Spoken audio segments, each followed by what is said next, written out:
Criminal তুমি শুনে রাখো, আইএসএফ এর ছেলেদেরকে জেল খাটিয়ে দমানো যায়নি, যাবে না।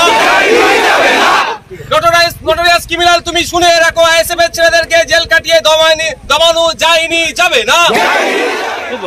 আজকে কতজন ছাড়া পেল, কতদিন পর ছাড়া পেল?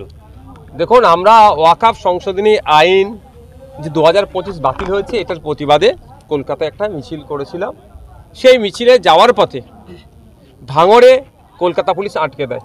সেই সময় বচসা হয়, সেই বচসাকে কেন্দ্র করে বেশ কিছু ছেলেকে গ্রেফতার করে এবং সেখানে পুলিশ আমাদের নিরস্ত্র নাগরিকের উপরে মারধর করে, মাথা ফাটায়। এই ভিডিও ফুটেজ আমাদের আছে।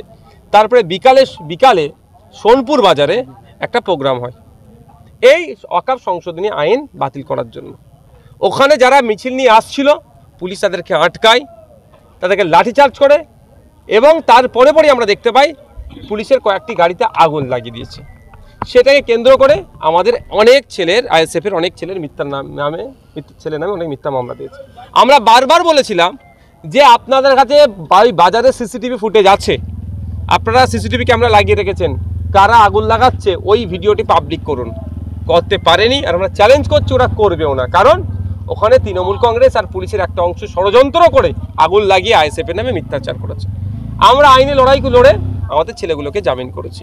কিছু খবর পাচ্ছি এখানে এসে যারা জামিন হয়েছে তাদের উপরে পুলিশ অনেকের উপর অত্যাচার করেছে। আমরা যতটুকু জানি পুলিশের এই ধরনের অত্যাচার করার কোনো রাইট নাই। আমি কথা বলবো প্রত্যেকের সাথে। আজকে আগামীকাল ঈদ, পবিত্র মুসলিম সম্প্রদায়ের পবিত্র ঈদ আছে। কথা তাদের সাথে আগামী ঈদের পার হয়ে যায়, কথা বলবো এই বিষয়ে আইনি লড়াই আমরা করব। কিন্তু আজকেও একটা কথা বলি, আজকে আমরা এসেছি একটার আগে থেকে এসে অপেক্ষা করছে। স্বাভাবিকভাবে আমরা জানি গত পরশুদিন সবাইয়ের বেল পেয়েছে। গতকালকে যতটুকু আমরা খবর পেলাম, গতকালকে সবাই আবার যেগুলো বেলের যে কন্ডিশন থাকে, যেগুলো যা থাকে সেই কাগজগুলো সব হয়ে যাওয়ার পরেও আজকে বেলা 1:12 থেকে পরিবারের লোকজন এবং আমরা অপেক্ষা করছি। দেখলাম কি হবে হবে হবে হবে করা হচ্ছে, করে ডিলে করতে করতে এখন 6:30টায় ছাড়া হয়েছে। তো ব্যাপারটা যে এখানেও একটা রহস্য লুকিয়ে আছে, এটাও তদন্ত সাপেক্ষ। কেউ যদি মনে করে নওশাদ সিদ্দিকীকে দীর্ঘক্ষণ এখানে বসিয়ে রেখে ওকে মানসিকভাবে দুর্বল করবে, এটা ভুল হচ্ছে। আমি তাদের উদ্দেশ্যে বার্তা দিচ্ছি। হতে পারে ভায়া এসপি অফিস এখানে এসেছে, ক্যানিং পূর্ব থেকে ভায়া এসপি হয়ে এখানে এসে হতে পারে সেটা, বা কলকাতা কালীঘাট থেকে এঘাট ওঘাট করতে করতে এখানে এসেছে, মেসেজ এসে পৌঁছেছে, বা জেলা থেকে মেসেজ এসে পৌঁছেছে যে ডিলে করানো হোক। আমি মনে করছি এটা ইচ্ছাকৃতভাবে ডিলে করানো হয়েছে। তো এই ডিলে করে আমার কিচ্ছু, কোথাও আমি তাকে বলছি কিচ্ছু আমার লাভ হবে না, আমি এটা বলে দিচ্ছি। কারণ আমার এনার্জি যদি আজকে না ছাড়তো সারা রাত আমি এখানে বসে থাকতাম, পরিবারের লোকজন নিশ্চিতভাবে আমার সাথে থাকতো এবং আমিও থাকতাম এখানে বসে, কালকেদেরকে নিয়ে ঈদের নামাজ পড়ে বাড়ি ফিরতাম। কিন্তু আপনারা বলুন একজন দায়িত্বশীল অফিসারদের কাজ কী হবে? প্রত্যেকটা মানুষের ধর্মীয় সেন্টিমেন্টটাকে কিন্তু সম্মান দেওয়া দরকার, যে আগামীকাল মুসলিম সম্প্রদায়ের পবিত্র ঈদ।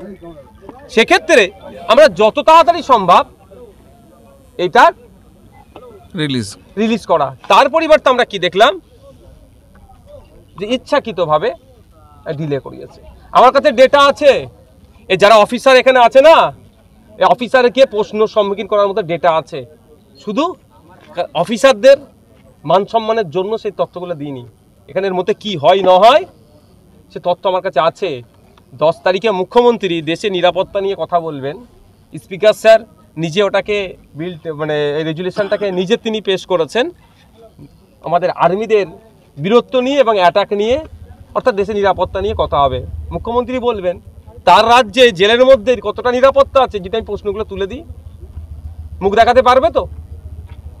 তাই আমি অনুরোধ করবো মিডিয়ার মাধ্যমে অফিসারদেরকে, আমি সতর্ক করছি না, আমি অনুরোধ করছি আপনাদেরকে নিরপেক্ষতা বজায় রাখুন। কারণ এমন দুর্নীতি আপনি করেন আপনার জেলের মধ্যে হয়, যদি আমাদের মতো বিরোধীদেরকে ঘাটানোর চেষ্টা করেন সেগুলো কিন্তু বার করব।